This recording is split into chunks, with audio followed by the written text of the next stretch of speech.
L'histoire de Mohammad est celle de centaines d'adolescents de la vallée de Swat. En 2009, il sortait de la mosquée quand des talibans l'ont forcé à rejoindre leur camp en menaçant de tuer sa famille s'il refusait. Pendant plusieurs mois, il a été leur garçon à tout faire jusqu'à ce qu'il réussisse à s'enfuir. Les talibans nous disaient que l'armée pakistanaise avait été envoyée ici par les Américains et que les soldats n'étaient pas musulmans. On les croyait car nous n'avions pas de contact avec le monde extérieur quand on était avec eux. Nous n'avions pas le temps de penser car ils nous faisaient travailler très dur. Mohammad est l'un des 70 pensionnaires de ce centre de déradicalisation encadré par des militaires.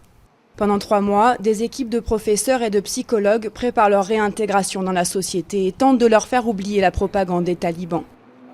Un programme qui fait une grande place à l'enseignement religieux. Le djihad, par exemple, était un prétexte d'embrigadement qu'utilisaient les talibans. Ici, on apprend qu'on peut faire la guerre sainte autrement. Le djihad ne signifie pas qu'il faut prendre l'épée et commencer à tuer des gens. Le djihad commence quand on essaie de rendre la société meilleure. C'est la signification du djihad.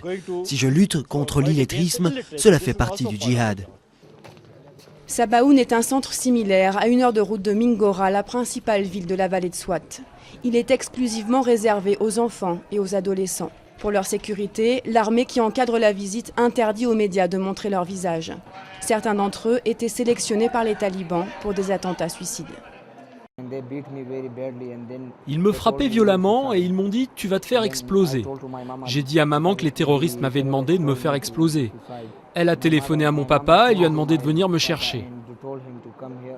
Mon père est venu et m'a emmené à Karachi. Quand je suis revenu, j'ai été arrêté par l'armée à un poste de contrôle.